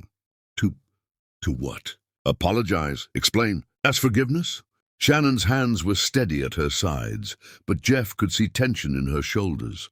"Because if any of those are your intention, you should know they require my consent, and I haven't given that."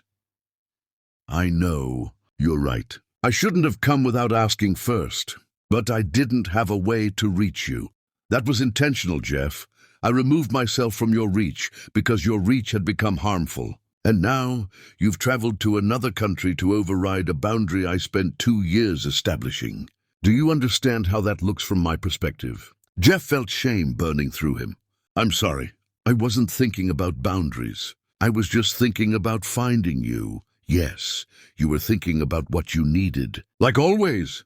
Shannon took a breath, visibly controlling herself. "You don't get to decide when I'm ready to face you. That's my decision, and showing up here removes that decision from me. Shannon, please, just give me 5 minutes to explain." "No, The single word landed final and absolute. I've worked too hard to heal from what you did. I've built a life here that doesn't include you or the pain you caused. I've learned to sleep without nightmares, where you tell me I'm not good enough. I've learned to look in mirrors without wondering what's wrong with me that made you ashamed. I've learned to exist without constantly questioning my worth. Her voice broke slightly. And you showing up here threatens all of that because seeing you brings back everything I fought to leave behind. I'm not that person anymore. How would I know that? From your perspective, you've changed. From my perspective, you're someone who hurt me deeply and then showed up 2 years later expecting access to my life because your need for closure matters more than my need for peace. Jeff had no answer.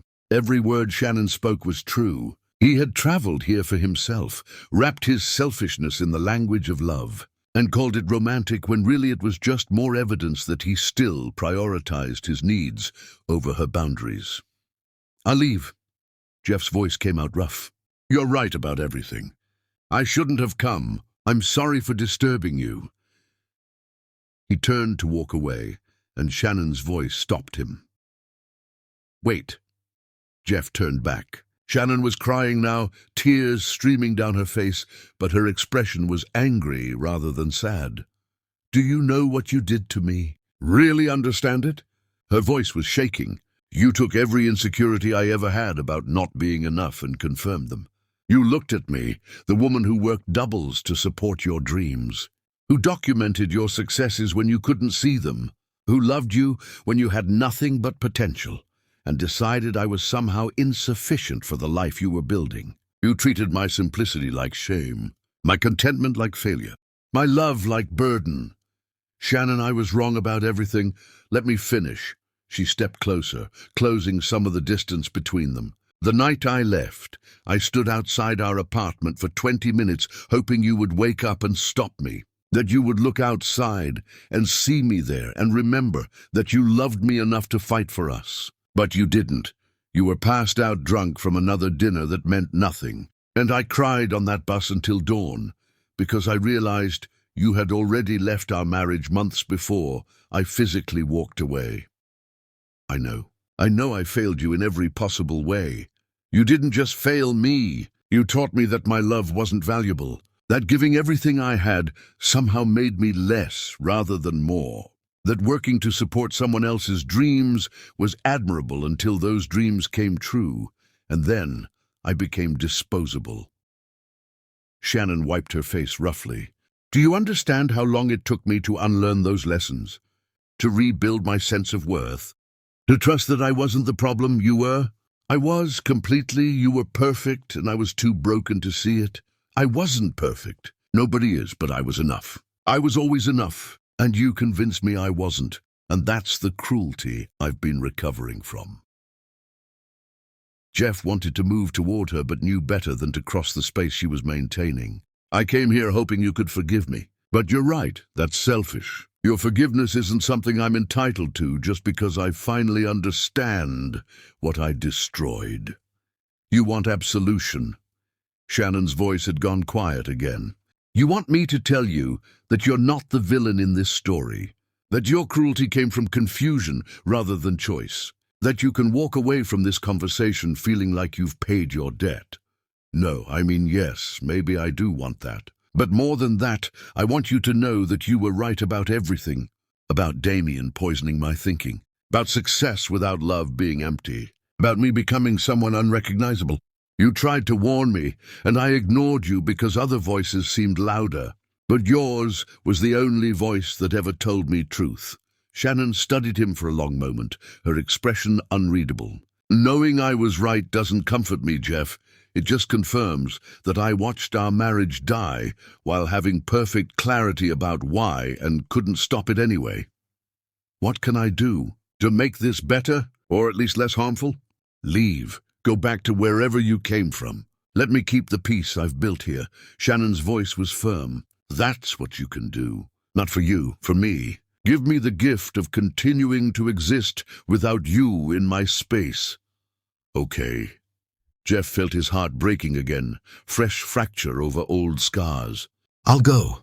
But Shannon, I need you to know that losing you was the worst thing I've ever done to myself. Not to you, to myself. Because you were the only real thing I ever had, and I traded you for performances and emptiness and the approval of people who would never care about me the way you did.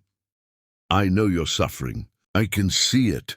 Shannon's expression softened slightly, though her position didn't change. "But your suffering doesn't erase mine.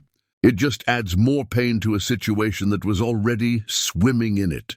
And I can't carry your pain on top of my own. I barely survived carrying my own." Jeff nodded, accepting the truth of her words. "I love you. I know I don't have the right to say that anymore, but it's true. I love who you were, who you are now, who you'll become. And I'll love you from distance, if that's what you need." "Don't!" Shannon's voice was sharp. "Don't make declarations that sound romantic, but are really just more ways of inserting yourself into my life. If you love me, prove it by respecting my boundary. Not by showing up uninvited. Not by making grand statements. By leaving me alone." "You're right." Jeff turned to walk away, each step feeling like surrender. But Grandmother Delilah's voice stopped him from the road. "Shannon, he's staying."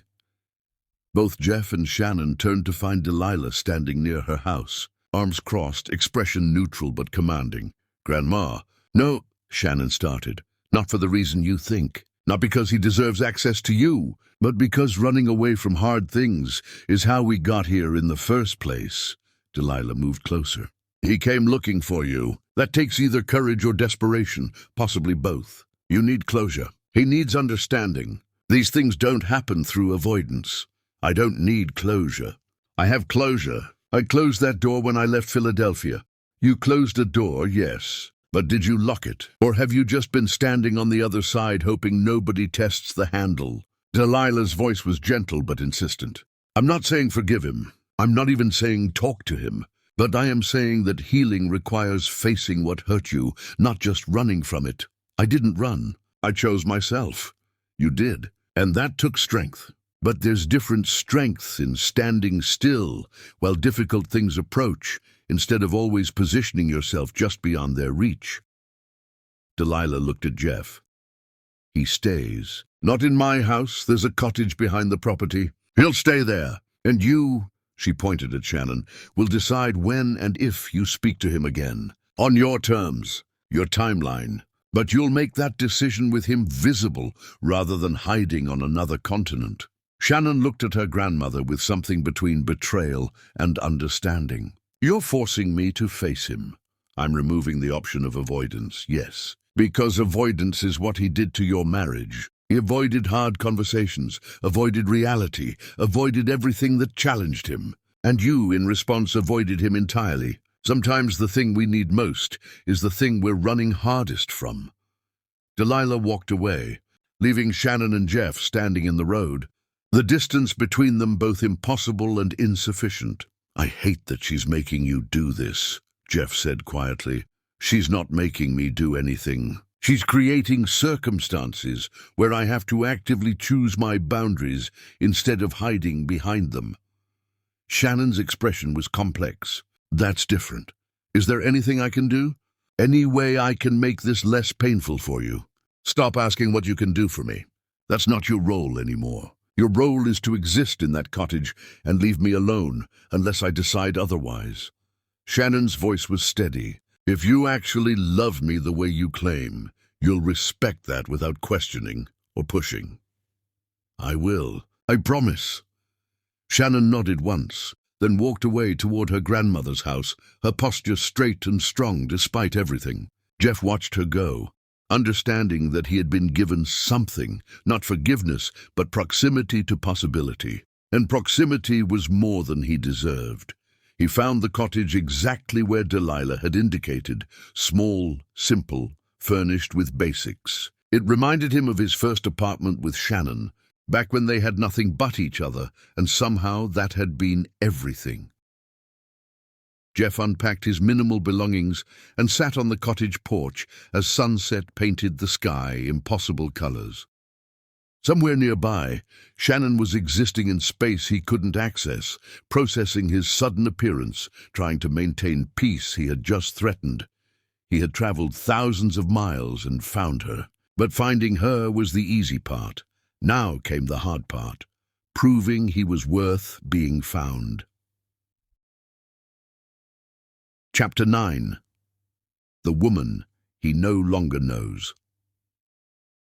Jeff woke the next morning to roosters announcing dawn. Their calls unfamiliar and startling. The cottage felt foreign in daylight, clean but bare, functional rather than welcoming. He made coffee using a small electric kettle and sat on the porch, watching morning settle over Sangre Grande. The town was waking slowly, people walking to market, children being called to breakfast, the unhurried rhythm of a place where time moved differently than cities demanded.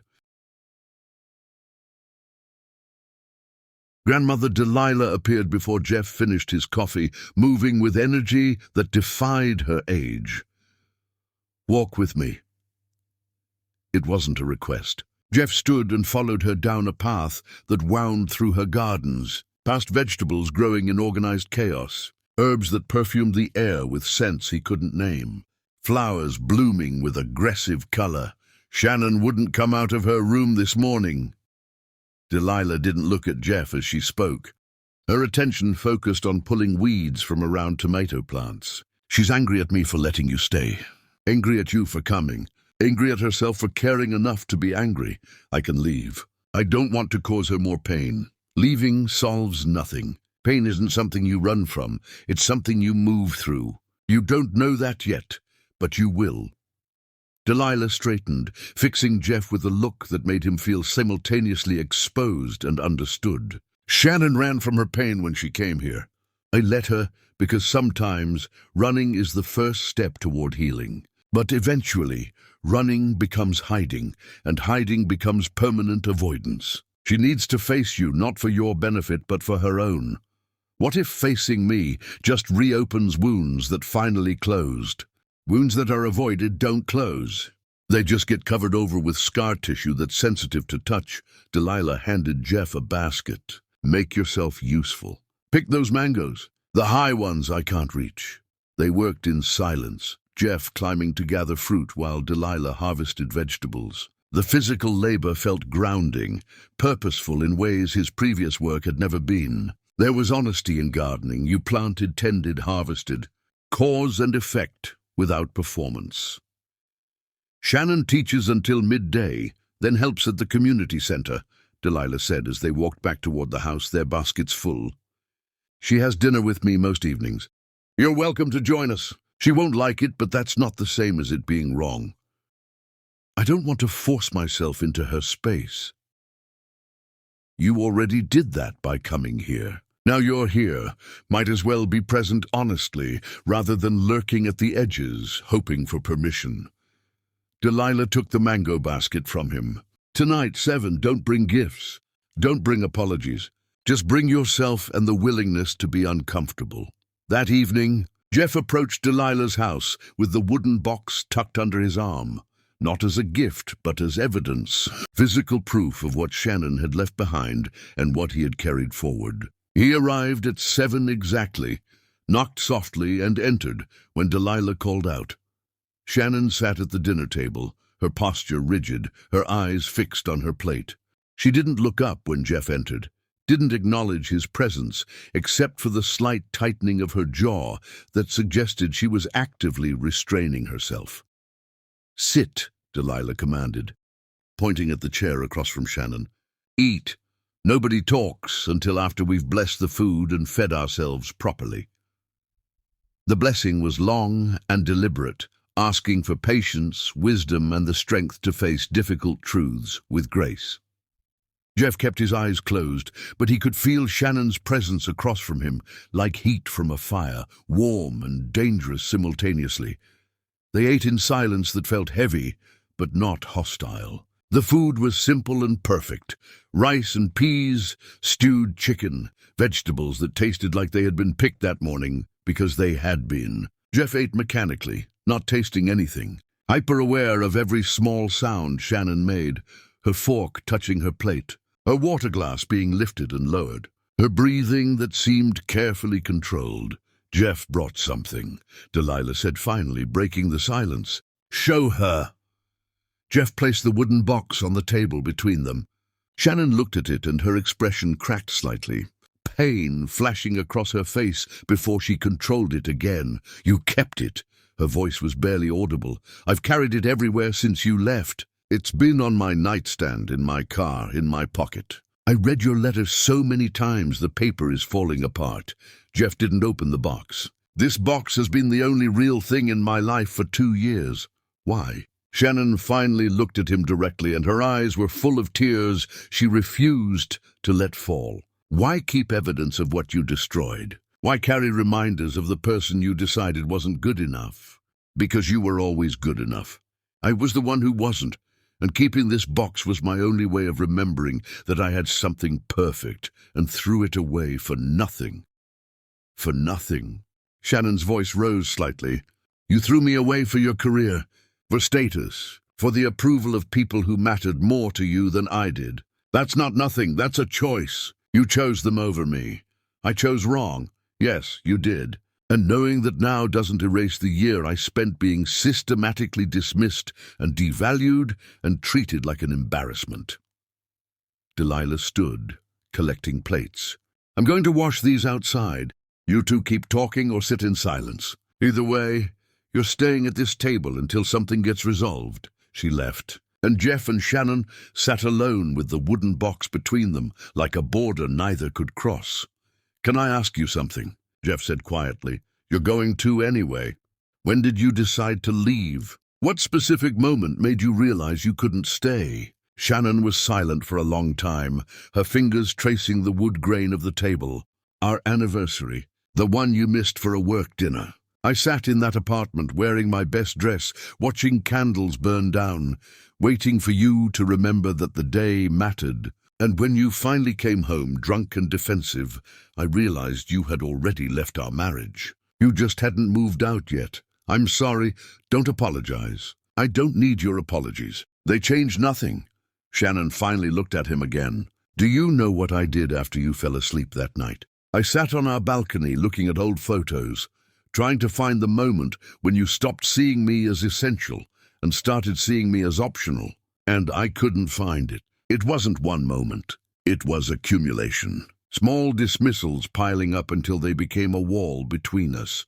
Damien, don't blame him. He just said out loud what you were already thinking. He just gave you permission to act on feelings you were too cowardly to own yourself." Shannon's voice was sharp. "You're the one who looked at me and decided I wasn't sophisticated enough. You're the one who suggested I stay home from events. You're the one who made me feel like my love was burden rather than gift. Damien might have influenced you, but you made every choice." "You're right." About all of it, Jeff felt tears building, but didn't try to stop them. "I destroyed the best thing in my life because I was too insecure to recognize its value. I let someone poison my thinking because the poison felt like validation. And I hurt you in ways that can't be repaired because I was trying to become someone I thought was better than who I actually was.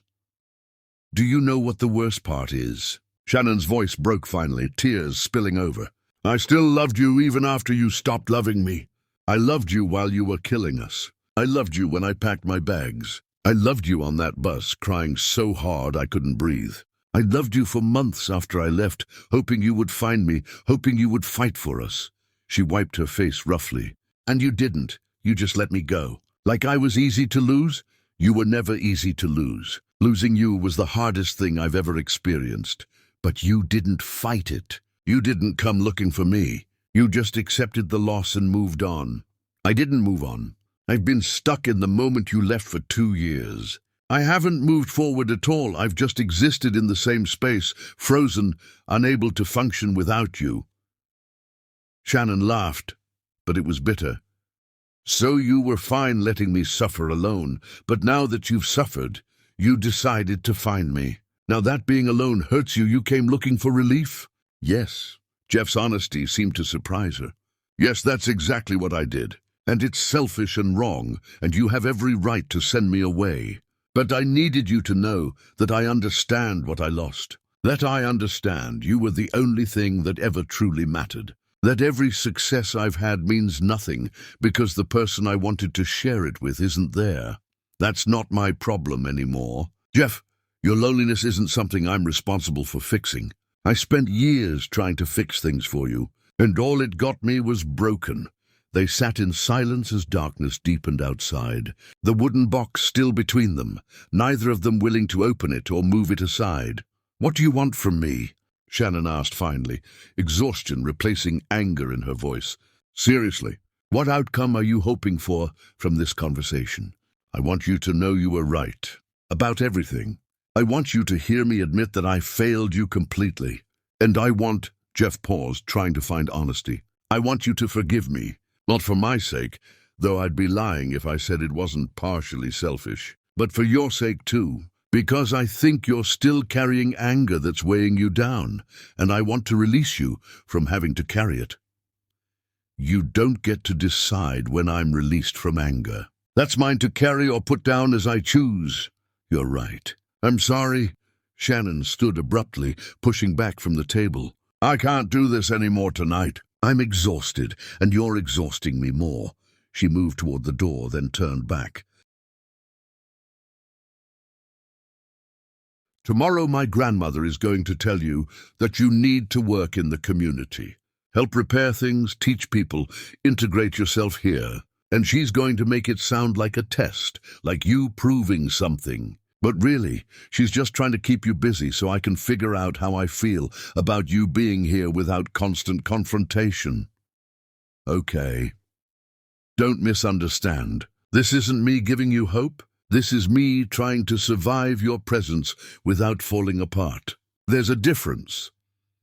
Shannon left, and Jeff sat alone at Delilah's table with the wooden box, understanding that he had hurt Shannon in ways that couldn't be healed through conversation or apology. Some damage was permanent. Some things, once broken, stayed broken no matter how carefully you tried to piece them back together. But maybe broken things could still be beautiful. Maybe fractures could become part of the pattern rather than evidence of failure. Or maybe he was just telling himself comfortable lies because accepting that Shannon might never forgive him was too painful to face. Delilah returned, saw Jeff still sitting there, and nodded approvingly. "Tomorrow morning, early, you start working. I'll show you what needs doing. And Jeff?" She fixed him with that look that saw through performance to truth. "Shannon's grandmother stood in the door watching you two talk. That girl hasn't cried like that in a year. You reopen something? Whether it heals or festers depends on what you do next." "What should I do?" Prove you've changed. Not through words, through consistent action over time. That's the only thing that matters now. Not grand gestures, not dramatic apologies. Just showing up every day and being different than who you were." Jeff nodded, understanding that his real test wasn't finding Shannon. It was proving to her day after day that the man who hurt her no longer existed. And that test had only just begun. Chapter 10. The 3 Tests of Love. Grandmother Delilah woke Jeff before sunrise with 3 sharp knocks. He found her on the porch, 2 mugs of coffee waiting.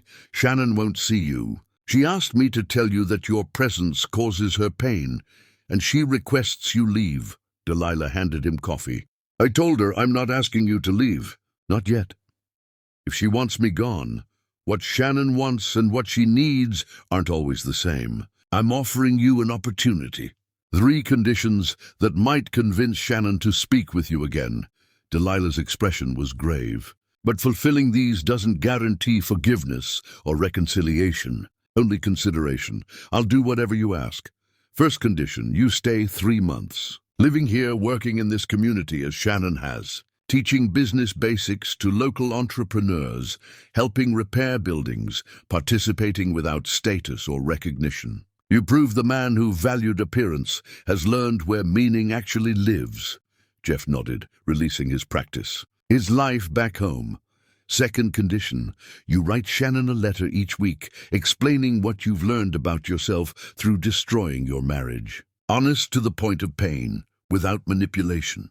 I read each one first, Any emotional coercion means immediate departure. And the third? You must accept that even fulfilling everything perfectly, Shannon may choose forgiveness without reconciliation. You must leave with grace if that's her decision. These aren't punishments, they're doorways. If you pass through authentically, you become someone capable of receiving what Shannon once offered. I accept. All three conditions. Then we start now. The months dissolved into patterns Jeff had never known.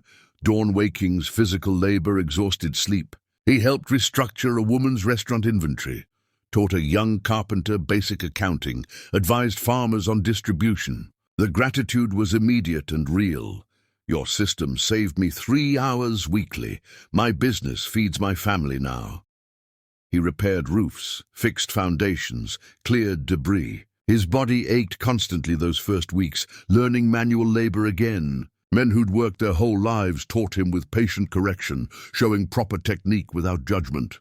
The weekly letters became archaeological excavations. He detailed how Damien had fed childhood insecurities, the fear he wasn't truly good enough, that people would eventually see through him. How those fears made him believe Shannon's contentment reflected poorly on his ambition, rather than beautifully on her character. Each letter peeled back more. How he'd equated wealth with worth, confused performance for authenticity, mistaken approval for value. He wrote about realizing Shannon's love had been most valuable when he'd already destroyed it. Delilah rejected 3 letters, demanding more honesty. You're still protecting yourself. Strip away the coating. Show the wound underneath. Shannon never responded. Jeff learned to express truth without requiring acknowledgement, to offer transparency without demanding response. The community began recognizing Jeff as a contributor. Parents thanked him for helping their school fundraiser. The restaurant owner brought him dinner, insisting he looked too thin. The farmers invited him to their harvest celebration. He met Amara, a young girl who reminded him of Shannon, quick smile, hungry mind. Her father had left. Her mother worked multiple jobs. "Are you Shannon's husband?" she asked. "I was. I'm not sure what I am now. She says you were confused about what mattered." "Are you still confused?" Jeff considered seriously. Less confused than before. But learning what matters takes time. Shannon says important lessons take longest because they require unlearning wrong things first. Jeff tutored Amara weekly in mathematics, never mentioning the connection to Shannon, though he understood it fully. Teaching her reminded him why he'd started his work, not for status, but because helping someone understand felt meaningful in ways money never could. 3 months passed.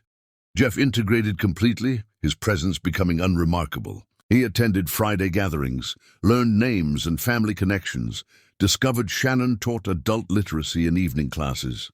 He never saw Shannon. She carefully avoided his spaces, but he felt her influence everywhere, in students who quoted Miss Shannon, and in community members who referenced her work, in the careful way people mentioned her around him. His final letter shifted from excavating failures to documenting transformation. "I can't promise I've changed completely. I can only promise I understand what I lost and why. Your love was the most authentic thing I ever experienced, and I treated authenticity like burden. If given another chance, I would prove daily through action that I remembered these lessons. But I understand you may never give that chance, and your healing doesn't require my redemption. Love sometimes means stepping back and allowing someone to thrive without you." Delilah read it twice, then nodded. "This one is ready, but being ready to give her this doesn't mean she's ready to receive it." The morning his 3 months ended, Jeff found Delilah on her porch. Beside her sat Shannon. "Sit," Delilah commanded. Shannon held his letters, pages worn from multiple readings. When she met his eyes, her expression was complicated and unreadable. "I read every letter, some multiple times. Some I had to put down because they hurt too much." Shannon's hands trembled slightly. "You wrote about things I thought you'd never understand. How external validation poisoned everything. How you confused performance with substance. How you treated my love like burden when it was the most valuable thing you had. Jeff remained silent.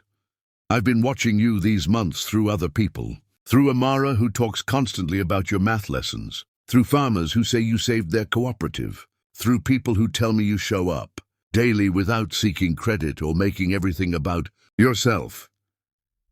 Shannon pulled the wooden box toward her. The one Jeff had. Carried through 2 years and 3 months. This box was supposed to be a funeral.